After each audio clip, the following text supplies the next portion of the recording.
Мажду Гылмасу, Вейстахан связи у Аслан Ларсанов, новчий политический обозреватель. Аслан Хадиди Кахил, Хомар Шавогил. Вейшим Таханхар передач Эрсимата, да яхч, о Дикхарду Алхиет Сунуд Элч, Вейндухал Беш Болх Эрсимата. Алсамбу Мадар Дюч, Мухил Диез Дюч, Эрсимата, Кезгю информации. Ибаханду дук болниха кечк ома болниха вайнгонда ашду эмнаш тир дук хатташ колло от своей мосо проблем шехляться ярба дуй ваш дуй бог штяргма сярга хоренник жаб делаться вул цундевойшим тахан и эрсимата дич бог пайтхер бог. Дели маршал Хулмадин, маршал Юрий, да, мугаха на интересующий войн вопросен, жвактал ажруксо версимата.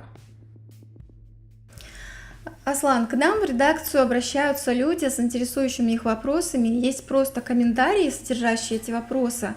И хотелось бы, чтобы ты именно прокомментировал, как чеченский политический обозреватель, все эти вопросы, которые интересуют наших слушателей. Ты в чеченском пространстве более известен как политический обозреватель и сторонник независимого чеченского демократического государства.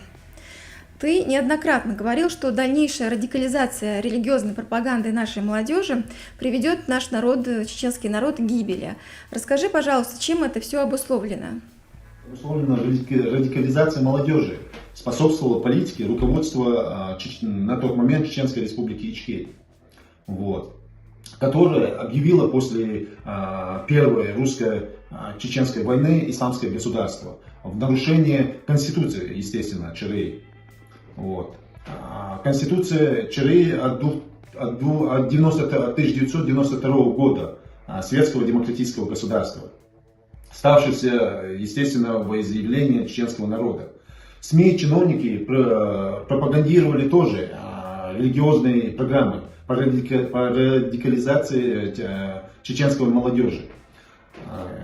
На фоне того, что народ выживал в разрушенной войной республике на тот момент. Эти чиновники нанесли огромнейший ущерб имиджу моему народу, нашему народу, государству ЧРИ и чеченскому народу, да. Оказав поддержку, естественно, Любянке своими действиями. И навесив нам ужасающий ярлык исламиста-террориста, из-за чего мусульманские страны, кроме Европы, кроме Запада, закрыли нам двери, ищущие убежище чеченцев. Аслан, считаешь ли ты, что руководством республики были предприняты все меры к недопущению Второй русско-чеченской войны, в которой погибло более 150 тысяч человек? Недопущение войны, конечно, после гибели Джохара и победы в Первой русско-чеченской войне России против Чеченской республики Ичкерия, руководство республики было не до народа. Естественно, началась там грязня за власть, вот, в котором стремились радикальные муллакратии после объявления строительства шариатского госформации, внесшиеся незаконные изменения в Конституцию и отменяющие светское государство, что, естественно, обернулось хаосом в республике, когда группировки под названием разновидных джаматов начали претендовать на власть и вооруженным путем бороться за нее. Начав гражданскую войну в Гудермесе, или создавая государство в государстве. Вот. Как это было в Урус-Мартане, например, где все чиновники районного уровня, там, начальник полиции, судьи, даже директор школ назначались эмирами джамата. Вот.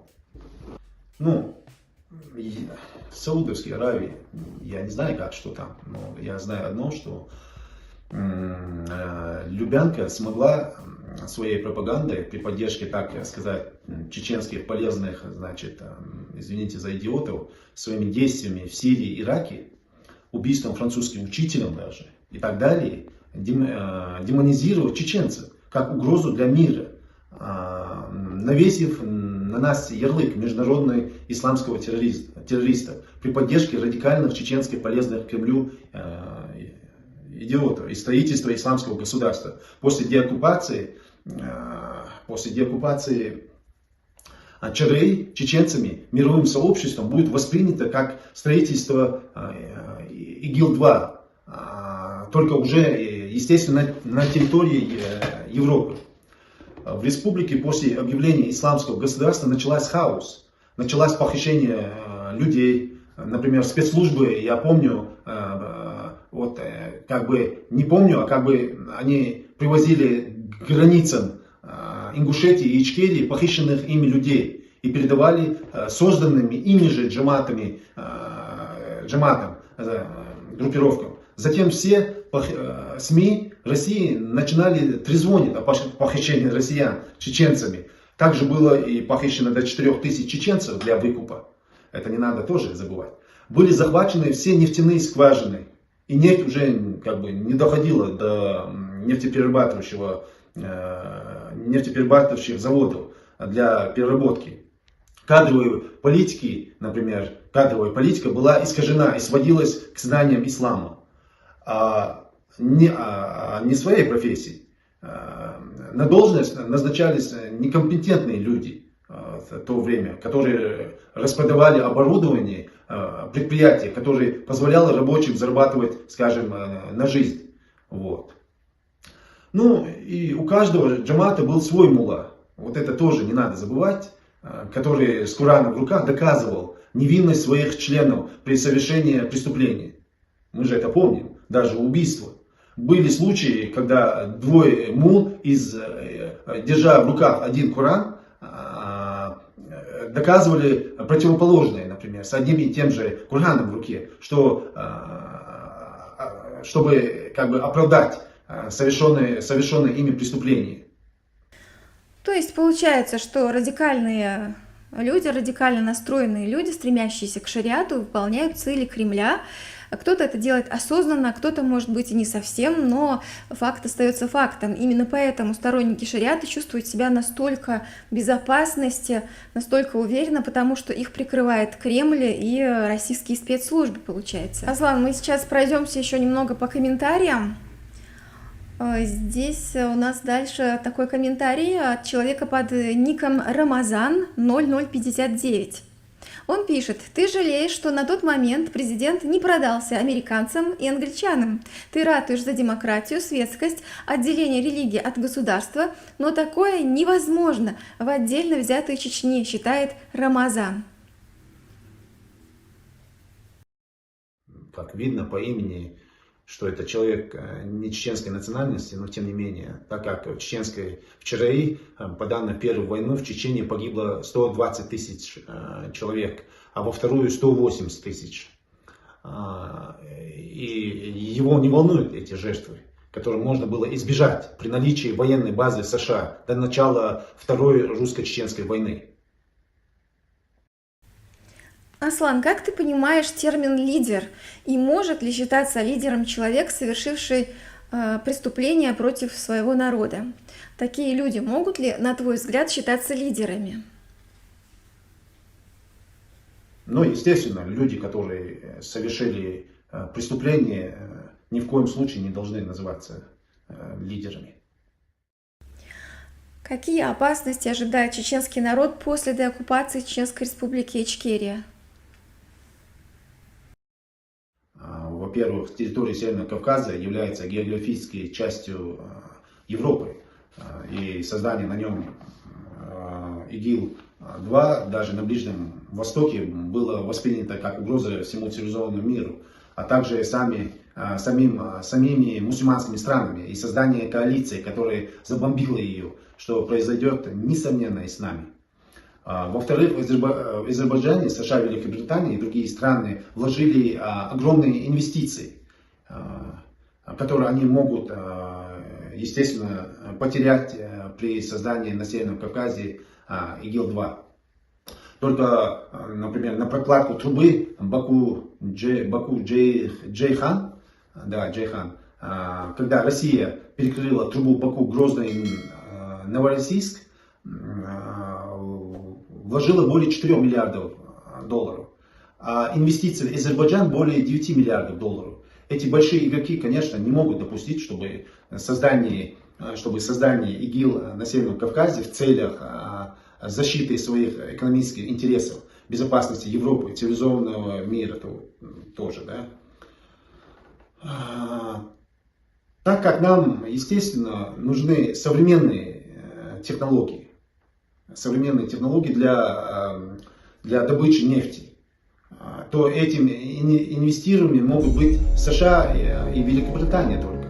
Санкции Запада в отношении РФ должны не только сохраняться, но и на это. Выплатить, естественно, компенсацию за ужасный ущерб, который она нанесла нам в Чечне и, естественно, в Украине. Запад должен предложить план по распаду России в рамках деимпериализации, без которого эта страна не станет безопасной для ее окружающих соседей, да и всего цивилизованного мира. Да? Чего он не сделал это в 1991 году, боясь попадания ядерного оружия в руки террористов. Хотя мы знаем, она уже второе столетие находится в руках русских террористов, которые угрожали им в СССР. Занимался этим Ельцин. Сейчас говорил, помните, сейчас шантажную ядерной дубиной. А при Путине угроза применения этого оружия чуть ли звучит 24/7 без перерыва. Возможно ли несколько сценариев развития ситуации в России? В регионах начинается волнение. Будут переходящие столкновения с полицией, требующие деимпериализации России. Что еще? Начинается дезинтеграция. Это тоже важно. Переходящие в гражданскую войну. Москва попытается силой удержать распад России. После непродолжительной всероссийской войны Российская Федерация прекратит свое существование, несомненно. Будет подписано соглашение, которое закрепит распад Российской Федерации как гарантия безопасности и для всего цивилизованного мира. Да. Идет усиленная пропаганда строительства исламского государства в ЧРИ после деоккупации, когда Россия не сможет удерживать ЧРИ, чтобы противопоставить чеченский народ мировому сообществу, что для чеченцев закончится, как и для иракцев, трагически после создания ИГИЛ. Вот. России это нужно, чтобы уйти от международного суда за свои массовые военные преступления, совершившие наши республики, которые обяжет выдать военных преступников и выплатить нанесенный ущерб, к чему готовится Украина. А это должно быть сотни миллиардов долларов, только за ЧРИ, без которых невозможно восстановить нашу энергетику и промышленность. А это повлечет массовую безработицу и бандитизм, как это было в 96 по 99 году. В России выделено большие деньги на чеченские тролли, которые в чатах пропагандируют это строительство, что разводят полезных чеченских радикальных идиотов в Европе и в Турции. Несколько месяцев назад в радикальном чате некий персона 5 часов уговаривал этих радикалов объединиться в строительство исламского государства. И обещал им всем амнистию, что они могли возвратиться домой. А также обещал выпустить из тюрем. Опасность в том, что правительство изгнания ЧРИ собрало этих радикалов у себя в, как он называется, ГКД. ГКД это Госкомитет по деоккупации. Главное, эти радикалы уживаются в этом правительстве. В правительстве с людьми, которые обвиняются в предательстве. Когда мне люди из команды временной правительства ЧРИ говорят, что он не собирается строить исламское государство, что он просто заигрывает с радикалами. Ну, естественно, я им предлагаю почитать Конституцию исламского государства, Низам называется, составлена из двух конституций, Ирана и Ирака, на которой они намереваются восстановить чеченскую государственность, что подтвердили 2 раза радикалами. Меморандум, это было в Швеции, где народ не избирает свою власть. А теперь, Аслан, напоследок расскажи нам, для чего нужен протекторат и при его отсутствии к чему это может привести? Важный вопрос, Мади, потому что протекторат нам это спасение наше. При отсутствии протектората чеченцы столкнутся с отсутствием государственной власти, как это было в 96-99 году. Будут орудовать банды, значит, под названием Джамаатов, естественно, финансируемой Лубянкой. Вот. И там начнутся похищения людей, там, нефти, образуется государство в государстве и так далее. Вот. И пример тому Урус-Мартан, Шалажи, начнутся между собой религиозные противоречия, столкновения, боевые столкновения, как это было позорно, боевое столкновение в Гудельмесе, да, в Гудельмесе. Потом отсутствует бюджет, заработные платы, признание государства, паспорта. Из-за массового бандитизма республику блокируют просто-напросто. На этой территории, то есть будут блокировать нашу республику. Вот. И начнется повторное событие. Нам это очень не нужно. Мы должны это избежать, как это было примерно в Ираке, скажем, да, при строительстве на этой территории исламского государства. И российские спецслужбы, что финансируют джаматы, проводят показательные казни, помните? И распространяют их по миру, по всему миру даже распространяют, создавая опять образ наш, чеченский исламист-террориста, строителя ИГИЛ, являющий это на сегодня угрозой всему миру. И необходимо создание коалиции, естественно, будет для уничтожения, как это было в Ираке, когда его бомбили то ли 25, то ли 27 стран. Нужно еще заметить, большинство из них были мусульманские, что, естественно, для нас, чеченского народа, закончится очень трагически. И после чего Россия объяснит миру, что для него будет безопаснее, если Чечня будет находиться в составе прекрасной России, скажем, будущего, в либеральной империи. Вот.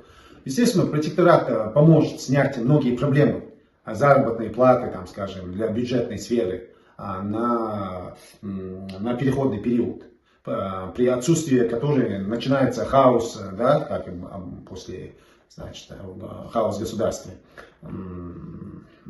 признание государства, свои паспорта и деньги. Это нам необходимо, кстати. Паспорта, деньги, если нас не признают, это значит, нет государства. И восстановление демократического, светского государства на Конституция 1992 года, где народ является источником власти, правильно же? А не вооруженные банды, финансируемые российскими спецслужбами, прикрывающие строительством исламского государства. Вот. Ну и признание наших паспортов, создание комиссии ООН по расследованию массовых военных преступлений России, нашей республики в Чечне.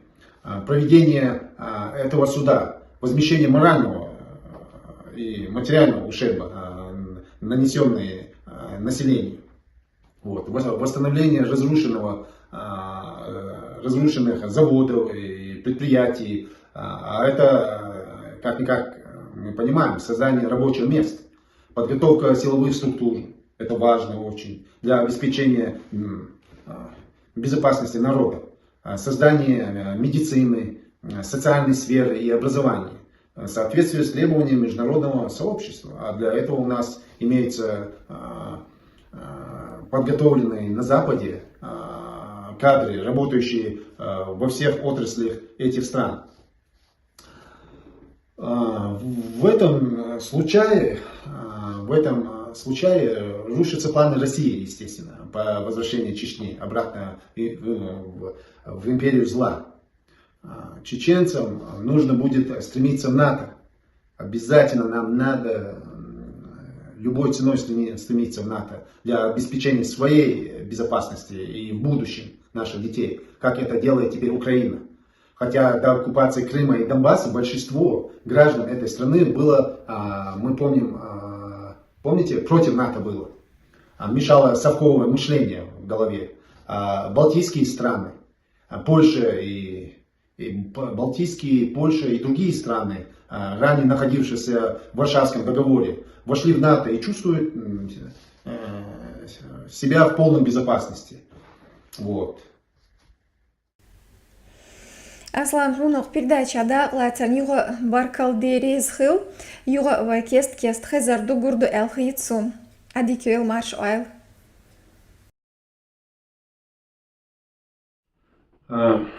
Дерез масар вымадин. Угар халха ортаду шалил яшега ши нохче полман пейд бахардол шумлил дир. Ортагу оли яшумшдош. Дерез хил сокайкана хазгити. Дал яту бол масера.